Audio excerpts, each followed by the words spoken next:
All right, welcome to the Hphq podcast, brought to you by Summer Nats, the world's wildest car festival, of which Owen Webb here has been to every single one. What's happening, mate? Aren't you going to ask me where I am? Look at my background. I was going to get to that, mate, but I always like to care about you first. First, make sure you're okay, and then I'll check where you are. I'm really good. That's good, mate. Where are you? I'm in Alice Springs.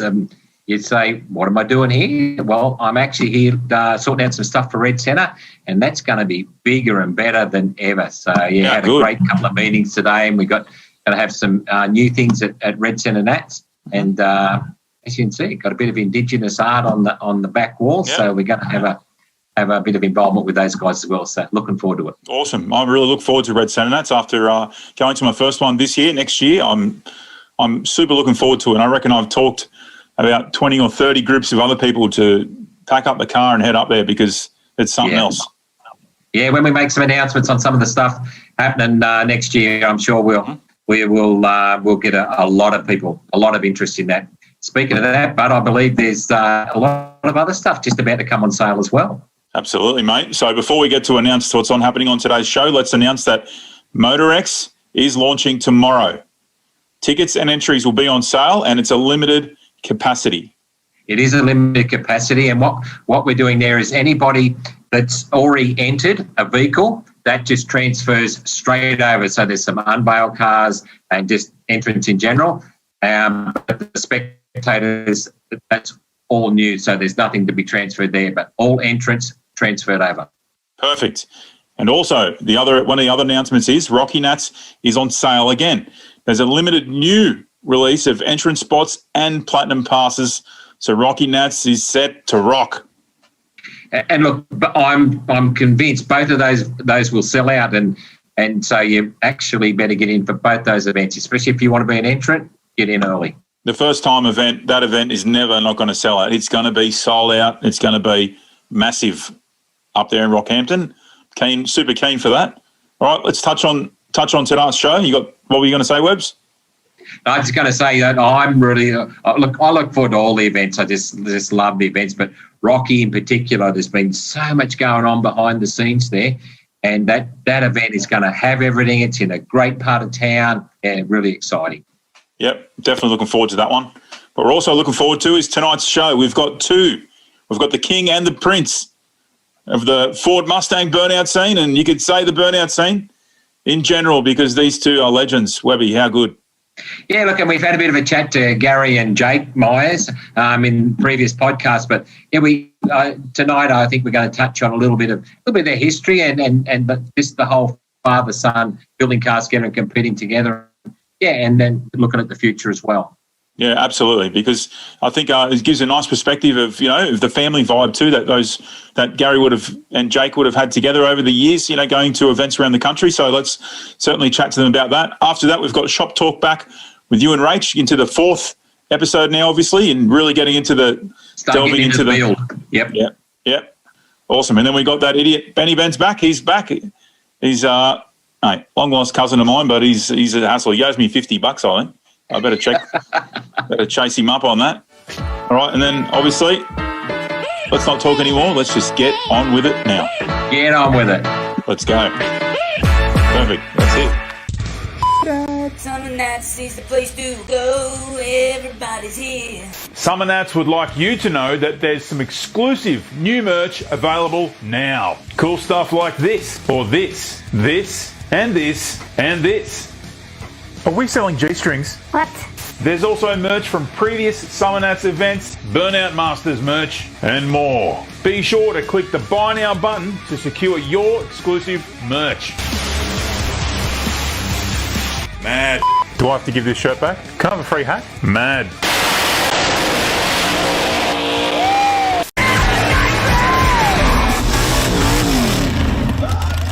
Right, tonight we've got a couple of guys we've had on our previous podcast.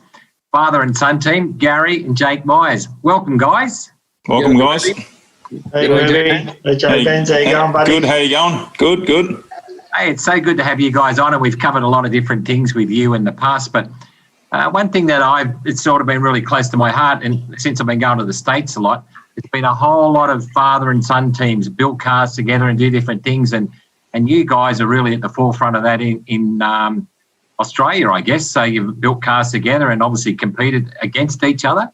And so, Gary, from back in the beginning, when did you first take Jake to an event?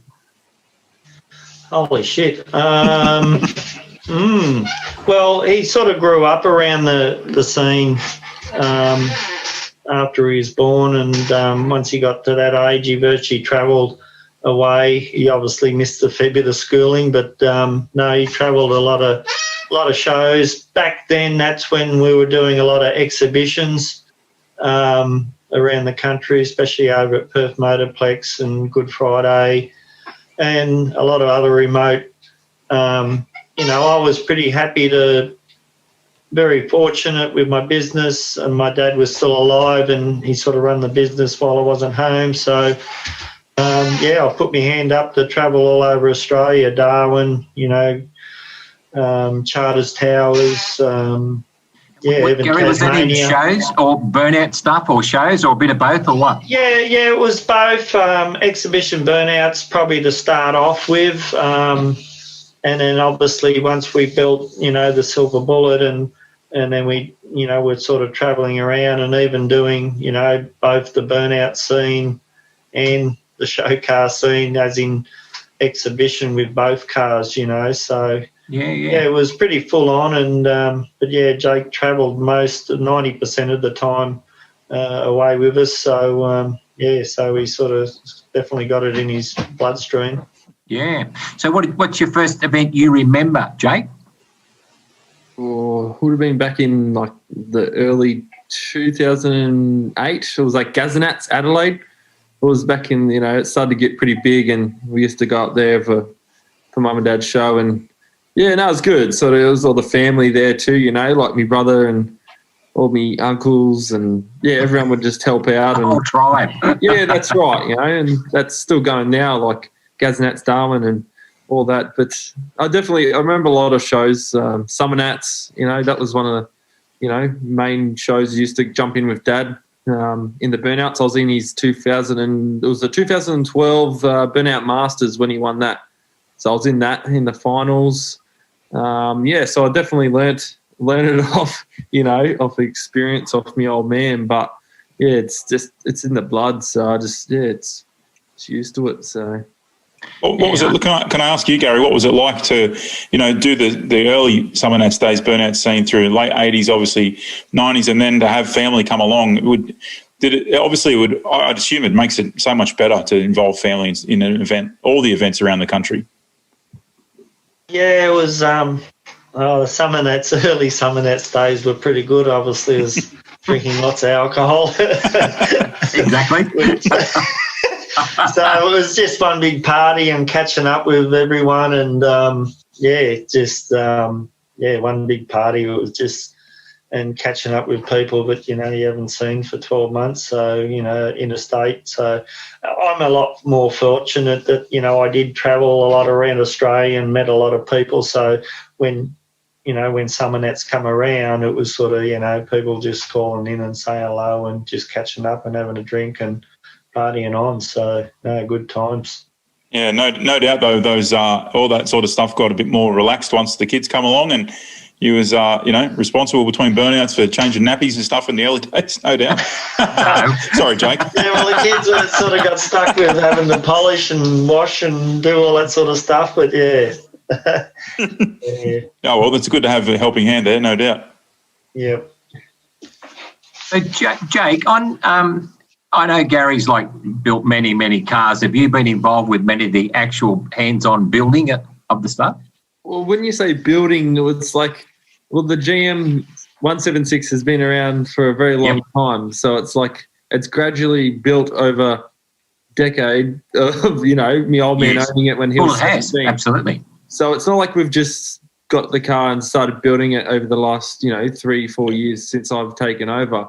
So, I was young when Dad was building the Silver Bullet, so I can't really remember so much, but I do remember Dad sort of spending late nights in the shed or going to Wagga late, and even you, Owen, could go to the paint shop and that and, all that kind of stuff. So, we've actually been building a car for 4 years now for myself. So that's kind of undercovers, and hopefully we can unveil that at Summernats coming up. And so we're doing stuff with that, and Showtime Customs Fabrication from Hphq, they're looking after us with all that, and that's going to be quite a big deal. And with yours, Rachel's advice on different things, it's just it's like the silver bullet.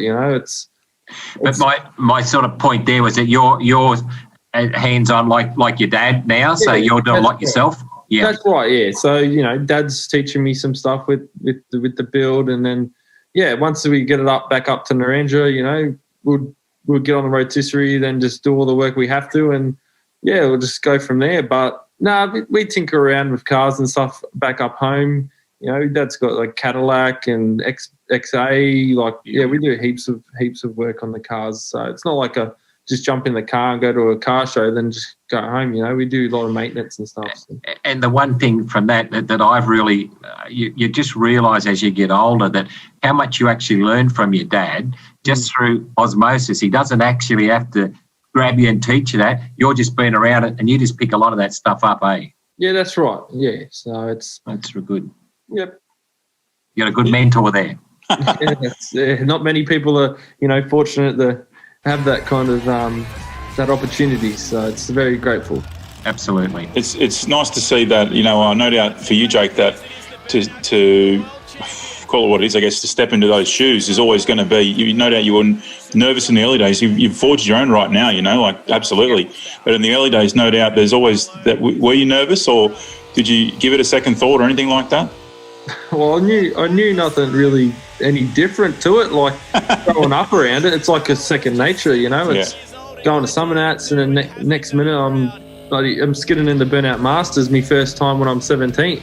Yeah. And then I get through the top 3 wildcard shootout into the qualifying, and then I beat 25 of the best Burnout Masters in Australia to go into the finals top 10 shootout, and then I send it. And I ended up placing 5th, my first time ever. And Dad actually competed as well. We double entered, and he come like 7th or something. So it was like sort of it was a bit of a surprise. But you did have to remind him of that. Look at him. What place did you come that? Didn't you not turn the fuel pump on? No, that was the year before I won the Burnout Masters. That was 2007.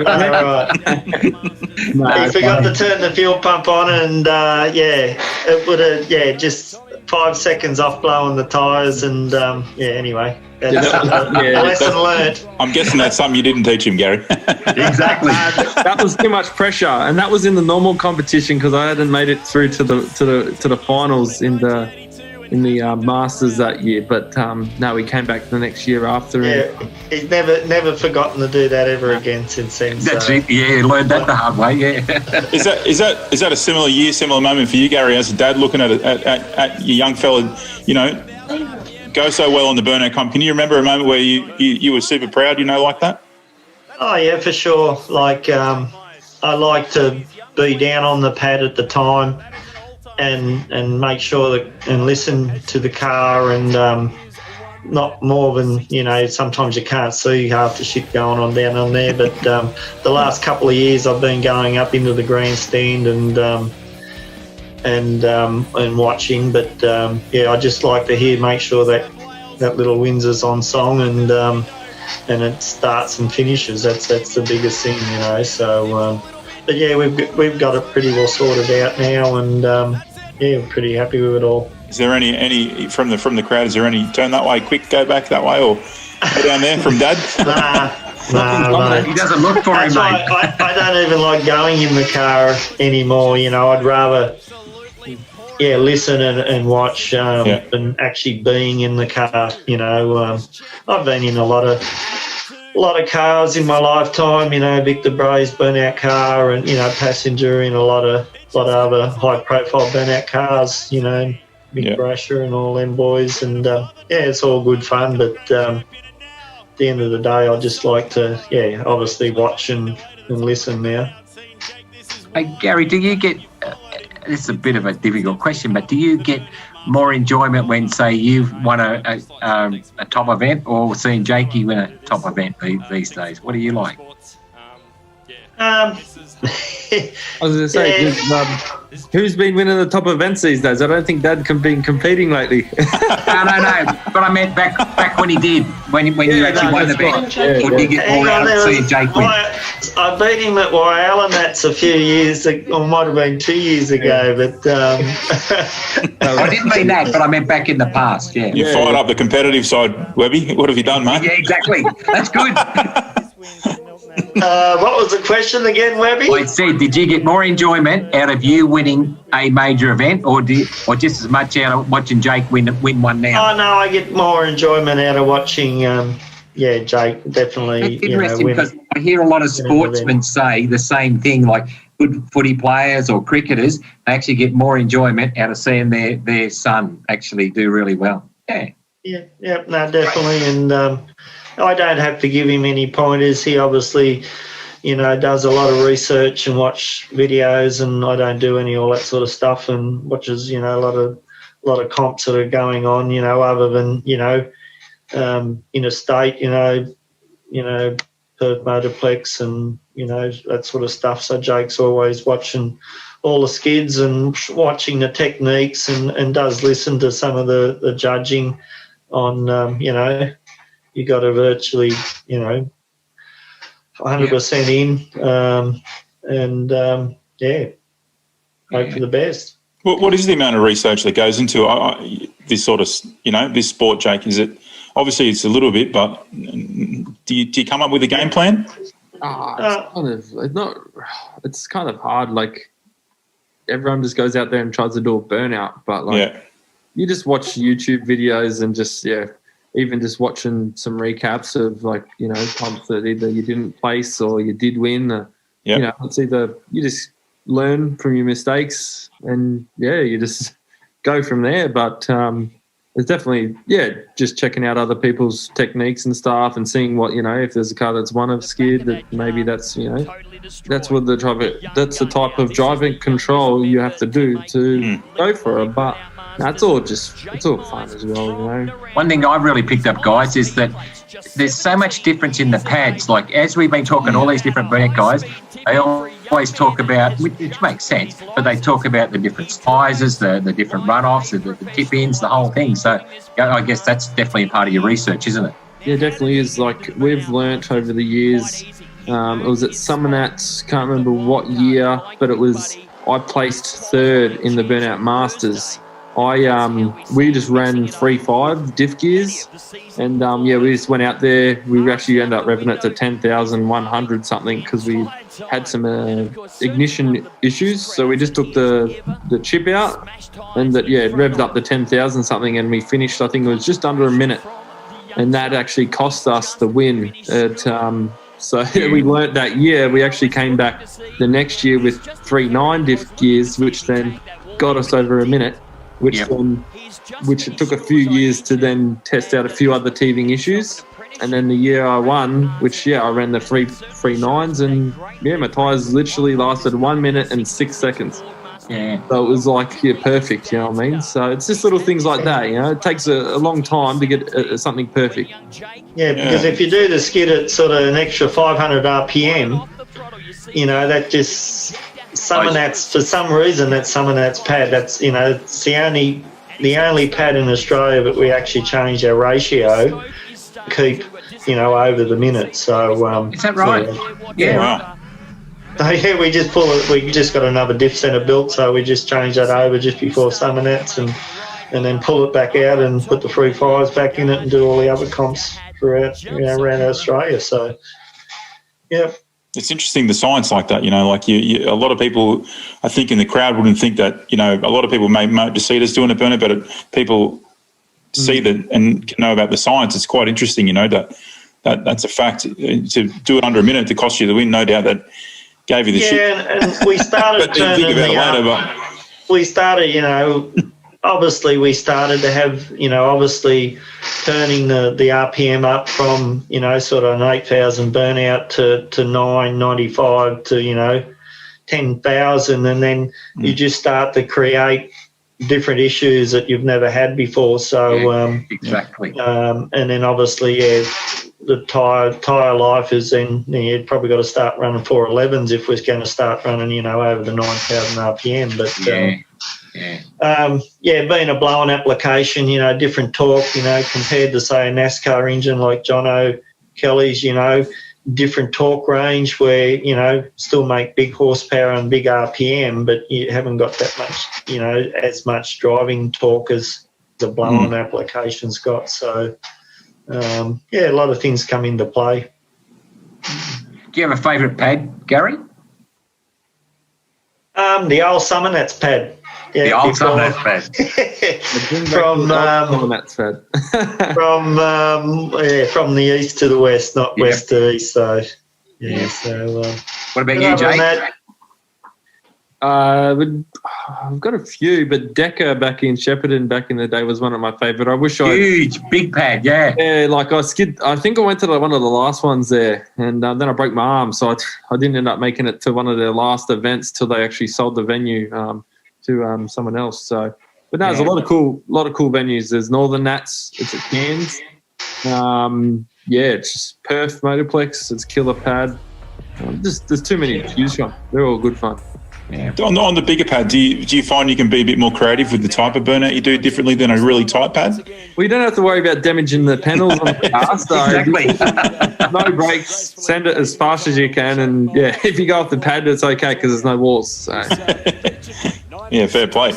That's like some of the smaller burnout pads where the run-ins are that tiny, especially Wagga Wagga and. Jake's competed over there, and just looping it in the smallest of areas and getting away with it. But obviously you haven't got any walls to worry about. So, there's been a lot of good pads around Australia for sure. Can you see what's your thoughts on the Americans? Obviously, their burnouts aren't definitely not as good as the Aussie stuff, obviously, but We're proud Aussies and we believe our burnouts are the best. Well, what do you think they do wrong if they don't get it right? It's funny because I think I was watching on YouTube the other day with Dad. We're watching Cletus and Cars at Bradenton and just some of the highlights. And me and Dad were just they're actually catching on. Thanks to Cletus. It's been a long time coming. Cletus has actually been bringing the Aussie sledge into the US, and now they're all catching on.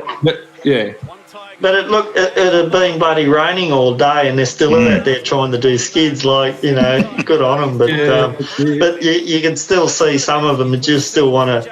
Oh, it's too hard. I'll just go and put it up against the wall and do a static. Then that's what they're used to over there. But even watching some of the, even the drag cars are they're obviously trying to get involved with it too, and because obviously they're getting big crowds. I think it's going to be a big thing in the US that.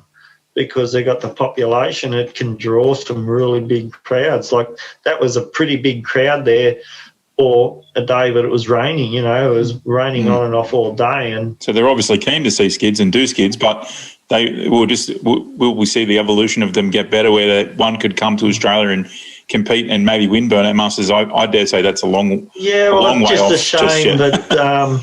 I can't see, Aussies going over there in the very near future with the way COVID is over there. That's for sure. And, there's no way we'll want to travel over there if that's the possibility. So, but hopefully, they get on top of it over there and we could do it, Australia versus the US, just like, the sprint car, and the drag race teams and all that in the old days, but... I think as they get bigger and better at skids and they all start to get more catch on and build cars around that, like you guys have, they're going to be able to compete more. And then potentially when, let's just say, COVID is gone, I can see a pretty big event happening out of something like that. That's for sure. Yeah, it was quite funny watching because they're trying to get a handle on the blowing alcohol, injected thing, which is only for drag racing over there. So, it was quite funny watching them the other day. at Cletusing and like on Warbird. It was You did pretty well in Warbird. Like, you know, it's quite a big difference to what they're, you know, they got the LS EFI set up on the Toast, but when they give them like a big proper built burnout car from Australia, you could see how well he drove it, because he's actually a good driver. So if he actually had a good car over here in at Summernats, he would actually go He'd be competitive. He's not having any issues, you know what I mean? But they'll get there, you know. If they're pointed in the right direction by either Ben No Gas and them guys, I think they'll get there. So you think it'd be hard to drive around Toast? You think Toast would actually be a hard car to do a skid in? Well, if you've seen that from the Summernats just gone, geez, there's nothing, you know. I was standing on the pad, They went all the way to Sydney just to get another engine, you know, and it's just they love it, so it's good. It is good, absolutely. Webby? Yeah, so I'm actually interested, guys. We had a catch up last week with Howard and Rob Zahabi, and just talk a little bit about the future of the whole industry overall. What's your take on, I guess, the future of burnouts and our whole industry sport overall? What's your thoughts, Gaz? I'm just happy to go along with whatever happens, you know. It's obviously, just I'm doing, you know, a lot of the sort of behind-the-scene maintenance, and because Jake's in Melbourne and obviously the car's set up here. But, I'm starting to slow down a little bit now, Webby, and trying to teach Jake to take a lot of it on. And but, the future, just see what happens with Summernats and with obviously Canberra and COVID and all this sort of stuff. So just go along with the... Do you think there'll be much, not so much improvement, but much more development in actual burnout cars? I know, like, you guys are building the car. I'm sure it's got some pretty innovative ideas in it. So do you think that will progress as well? We're hoping that, you know, bigger burnout pads where we can make it more spectacular, and obviously, you know, Jake, you know, bigger tip-ins and all that sort of stuff. And because you see some of the, like in Dubai, you know, just the crazy big massive burnout pads they got, you know. So I thought, how good would that be if we had, like, same as Deca, you know, if we had a big burnout pad like that here in Australia, and that being we could just put on a lot better show, you know, and make it a lot more spectacular. And maybe a new award could be the fastest tip-in, you know, like this. That's it. I feel as though, I know it's a long shot, but, like, obviously they have noise restrictions at Summernats, but I really think, like, the next big thing for Summernats would have to be night skids under lights, you know what I mean?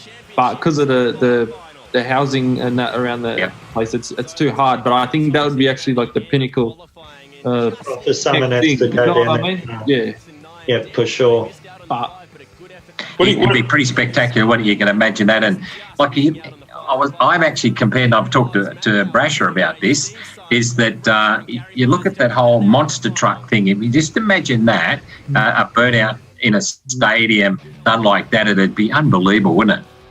Oh yeah, for sure. You know, I've even been to an indoor stadium, monster trucks in the US, and you know, it's amazing what they can do over there. But it is. If we had a way of extracting that smoke out of there, it'd be just unbelievable, wouldn't it? It'd be more spectacular than the monster trucks. It'd be unbelible. Yeah. No, I think really Andy needs to put his hand in his pocket and build a venue like that, I reckon. There you go, Andy. I'll see you in about half an hour. I'll just mention that to him, all right? We'll go with him. I'll help him run the joint. I'll do the maintenance on it. There you go. You probably want to Wagga, do you? That'd be even better. Land's cheap here in Narrandera, so there you go. I was going to say to you, Jake, something about given that, you know, you're from the young generation now coming through in burnouts. I was thinking the other day that the market for some of the cars that we know they skid is getting much higher. Like the opportunity for some young guys to come through and just buy a VK Commodore now for $1,000 is now going to cost them $5,000 and $10,000, you know, and an LS is going up and all this sort of stuff. we don't want the nature of everything going up to scare young guys away from doing burnouts. Are we going to see dudes turn to more modern stuff? We're going to see more, VE Commodores, I guess, and, with live axles maybe and all sorts of stuff. I feel like because of the future and the way everything's evolving, I think it's people are just getting a VE or VF and they're just putting a LS or blowing up in it, and then it's either then it gets sold on to the next person, and then it just continuously goes on. And like you said, especially COVID now, it's like prices on cars have gone up double now. Yeah, and it's like, how do you expect the young bloke to go and buy a VK half rusted out? Yeah. $6-7 grand. It sort of changes. It'll change the landscape of what we see at burnouts, I think, in the next year or two, for sure. I think you'll be surprised once, the season kicks up next year. I think a lot of new cars, it'll blow a lot of people out, that'll pop up, and I know of a few, old school muscle cars that have been built, and it'll be cool, than having so many late model Commodores out there, but it's good to definitely see the old school cars out there. There's a lot of the oddball stuff I've seen pop up in the last recent years too, like Mighty Boys and vans and all sorts of stuff. People are going, I'm not going to buy maybe a $10,000 rusted out VK. I'm just going to put it in my Suzuki little camper van thing and pump a skid. I'll tell you the trend now, like at Drag Challenge and stuff like that. Last week there was wagons everywhere, because I guess they're a cheaper body style, and so they're around, and boy, they're going to really come into their fore in the next 12 months. Yeah, I sold 2 wagons last weekend, an XD and a VL wagon. So there you go. They're popular. Yeah, they are. Yeah. I'm chasing a VL bonnet if anyone knows anyone. So perfect. It's been a really good chat, guys. Appreciate having you on. It's very rare you get, people who are the top of their sport, together in the one place. I mean, we can do it, but to be father and son, it's just, what an awesome sport and scene it is. Yeah. Thanks, guys. No worries. Really appreciate your time. Thanks, guys. No worries. Thanks very much. Cheers, everyone. Bye.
Right, we're back again. Week 4.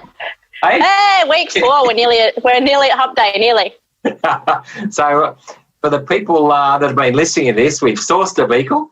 We've worked out what we want to do with it, and I reckon we're probably building a Street Elite vehicle here. That's what most seems to be the most popular, and makes the most sense these days. It's something looks good, take to a Cars and Coffee, take to a full-on show, whatever you want to do. So, and then you can drive and get to enjoy that. But last week we covered off where we blasted that vehicle. Hopefully we haven't found too many things wrong with that. We've got that all in epoxy. So now I'd be reckon that we'd be looking at buying some parts, and obviously my recommendation there is to talk to the people that support our industry, people like Res and Res Spares, people like that, because they're the ones that they support our industry and they know all about those cars. So I reckon we'd be sourcing some parts and looking at colour and wheels, a few things like that. What's your thoughts? Yeah, definitely. It comes down to the stage now of making sure you got all of the right products available, all the right panels. Obviously now you've seen what kind of car you've got in front of you, so you'll know exactly which parts and where to source them from properly. So you've still got all your same same media outlets and stuff like in your Street Machine magazine. You've got your catalogs in there for parts, all kinds of parts. So there's like there's tools, there's parts, there's anything you need. So. Yes. So would you have all your mechanicals and your trim or all that stuff organised now, or what sort of stage do you see that at? At this stage, because you're about to start, just after this one, you're going to probably start getting into your bodywork, pre-body work and paint and all that. You do want your fresh panels, because if you're doing it yourself, you're going to want to know what panels you're working with. If someone else is working in a car, they're going to need all the stuff already lined up to actually get their job done. So when it comes to, say, there's things in a build that will hold up other parts of a build. So Always. Say your suspension and everything, you can't do anything on the car without rolling it around unless it's going to be on a rotisserie or on a hoist or something like that. So always pull down in your brain what parts of the car need to be organised and done for the next person to do that certain job. That's very important, because holding up someone else on their job will always slow down a build, and it could even put it out a couple of months, because most people have to book into places. And something I meant to mention there in last week or even the week before is that hopefully we've done a rendering of this vehicle. I think it's really important to have a rendering done. Now, obviously that doesn't have to, you can be a little bit flexible on that, but what I've always found when you have a rendering and the colour, the stance, the wheels, you've really got it's almost like a guide, and you can just follow that. Do you agree with that? Would you mainly get a rendering done? Definitely. When it comes down to it, everybody in life is always driven by some kind of goal. So having a rendering done of your car is like the ultimate car goal, and it just keeps you focused. Always put it somewhere where you see it every single day. Even if you start to lose hope because something's gone wrong with the car, say getting it back from the blasters and it's a bit of a mess. But then you look at your render and you go, look, there's a goal, and it just keeps you focused and just the determination to get it to that point, and knowing that one day it'll be, because everyone's been in the same boat. You look at these show cars that are getting around, everybody has had to go through the exact same issues as what you're going through. So, you're not alone. Yeah. And the other thing which we mentioned there, and we probably should have already sourced that as well, is an engineer. If you're going to want that vehicle to be you modified it a fair bit, well, you should be working with an engineer as well, shouldn't you, right through that on the suspension? Extremely important, because if you're doing a straight elite vehicle, you're wanting to go to these cars and coffees and these certain events and whatnot. Say even when you go to Red Centre Nats, you want to be able to cruise the streets and do what you want to do and not have any hindrance over you. So not being harassed, or if you do get harassed, you're covered there. So yeah, absolutely, really important. Just like a free ticket get out of jail free card, really. Yeah. So all right. So we've got our panels, and so would you? I'm guessing from the rendering, we'd have our colour source there. So you'd probably be wanting to suss that out. I mean, if you're going to use something like a colour or something that's a bit unique, that's got to come in from overseas. So we want to be sourcing that. Make sure we got that. And I've even got people that in this stage they're getting panels made for their interior, especially if they've got a full headlining or that. So you'd be doing that as well. Definitely. There's cars out there that require, say, if you've got your rendering and you've picked, say, even a trim that is a rare fabric or whatnot, you need to know the basics of how long that's going to take to get into the country, how long the guy needs to work with the actual material for. You can't always just assume that something's on somebody's shelf, and that's why when you're working with these guys doing your cars or builders or parts, there could be delays of anything. Like, say, even look at COVID, no one knew that was going to happen. So there's always a hold up for everything, and sometimes it can be a bit painful, but the more prepared you can be, the better your chances of actually staying within your realm of your build timeline. Yeah. So, very important. All right, so we get all our parts, get them organised, and we start chopping that body up, right? Yep, definitely. Get everything, lay it all out, and go for it. Yeah, we have the big Lego puzzle. That's the fun part of being an adult child. Yeah.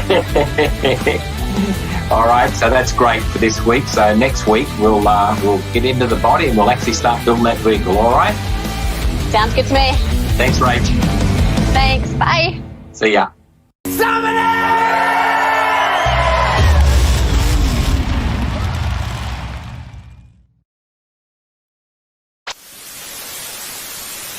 Summer Nats is heading back to Canberra in 2021 as the Rare Spares Summer Nats Rev Rock and Roll kicks down the door and lights up the pad at Exhibition Park. Entries. They will go on sale December 1. Spectator tickets on sale in January. Bring your ride to Hphq for one huge long weekend in March with most of the same ingredients that make Summer Nats so special. Join in on the annual City Cruise. Party hard on Skid Row. Get them gleaming in the hunt for the Grand Champion and get those tyres off on the Burnout pad, where we'll crown the 2021 Burnout Masters Champion. In line with COVID-19 restrictions, capacity is extremely limited, which means once we've sold out, that's it. If you don't want to miss your spot at this Summer Nats homecoming party, make sure you get your entry in this Tuesday, December 1. 2021 is going to be mad. Because Summer Nats is mad. Mad. Ah, you thought I was gone. The Burnout Masters game has a new update. There's a new pro car, Loose Q, a new level, Tropical Meltdown, new cars, Hphq Wagon, BA Ute, and an XP sedan. There's also new engines in Full On and LS1. And there's 4 new tyre compounds which completely change the game. Get the Burnout Masters update, get the game on your phone and start smashing tyres. Smashing tires is mad. Rev Rock and Roll kicks into Exhibition Rocks and Rolls. Rock and Roll, yeah. Rev, Rock and Revs and Skids. Spares, Exhibition Park, Spares. Oh, mate. We'll get it. We'll get it. Calm down. This is almost like a shit ad. Even when I try and make good ads, I make shit ads. We're good. All right, ready? The Rare Spares Summer Nats Rev Rock and Roll kicks down the door and lights up the pad at Exhibition Park. We did it!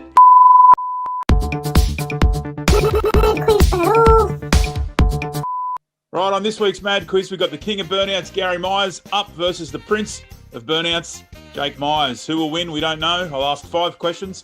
First to buzz through gets the answer, obviously. If you get it wrong, the other person gets a shot. The winner of this will progress through to the Mad Quiz battle it out with all the other crazy people, and the major prize is a bit of a secret, but, you know, it's going to be something mad, that's for sure. Dagwood dog. Well, that's what we're trying to tell everybody, but it might be a box. So what do we got to buzz? We got to buzz our names, do we? Or that's it. So I forgot to say good day to everyone first. Gaz, how you going? Going great, mate. I'm good, mate. Jake, you good, mate? Yeah, I'm good, mate. All right. Jake, what's your buzzer, mate? Anything? Wild hogs. All right. Gaz, what's your buzzer, mate? Aggro. All right. Perfect. All right. Let's get straight into it. Mad Quiz battle. Question 1. How many laps of Mount Panorama do the drivers do at the Bathurst 1000? Wild hogs. Jakey. 150. It was somewhere. Aggro. It'll have to be the closest. I reckon 300. No closest. If you get it wrong, no score. You go to the next question. Harsh rules on this show, eh? I don't know who made them. I think that web guy wrote them all. I don't know. He's very strict in his judging and stuff, you know, so he likes to keep it all above books. All right. Question 2. What generation is the current Ford Mustang on sale now? Wild hogs. Jake. I'll No Google. Cheating. No Google in the background, mate. I'll pass that on to. Can we get the people, the IT people, to check if he's cheating? Yeah, IT. Nah, pass. Gary? Oh, I don't even know what the question was. Yeah. What generation is the current... I'll give you a clue. What current generation is the current Ford Mustang? It's after 5. Nah, 7. don't know. Yeah. 20, 21? It's sixth generation, the current Mustang. Ah, yeah, okay. There you go. Oh, now I got you. Yeah. Yeah, okay. Maybe I made that one. Well, maybe we'll go to a new... Just because you're good blokes. Just because you're good blokes, we'll do a new question too. All right, you ready? Because I got bonus, but I got questions everywhere. You ready? Question 3. Who is the naming rights partner of the upcoming Rev Rock... Jake. Rare Spares. Bang, you get it 1. Gaz, I got you, mate. I got a good one for you. The next one, ready? Oh, yeah. Question 4. What song are the following lyrics from? Father's son left to carry on, blue denim in his vein. Oh, he's up. Wild hogs. Aggro. Jake.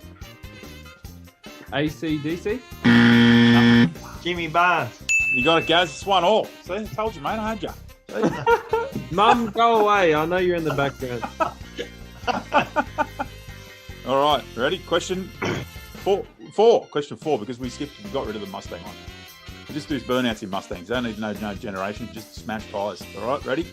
Question 4. If you were driving, is Red Santa closer to Adelaide, Sydney, or Brisbane? Jake? Adelaide. Correct. There you go. Well, it's 2-1. There's one last question, Gaz. We've used up my bonus question too, so this is for a tie. I'll have to pull one out of me mullet. All right. What year did the Horsepower Heroes first crack 1,000 horsepower? Wild Hog. Jake. 2019. No. Gaz. Agro. 2015.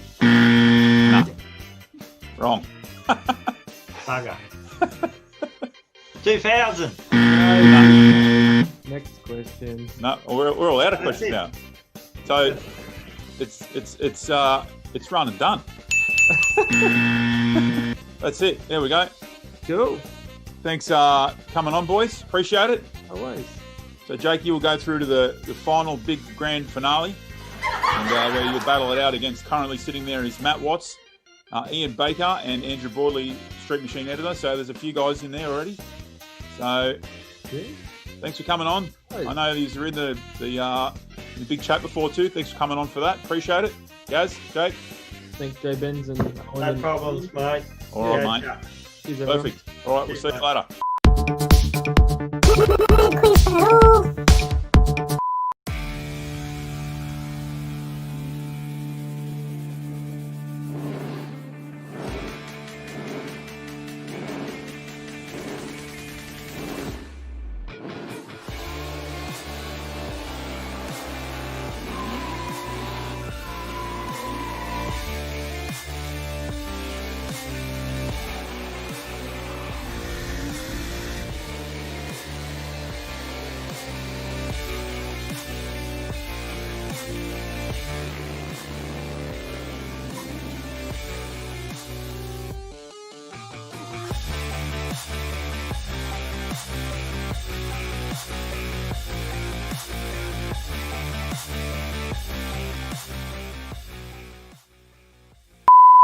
All right, we're back from the break. It's Benny Benz here. Jay Benz is asleep. He's got no idea. Don't worry about him. What's going on, Webby?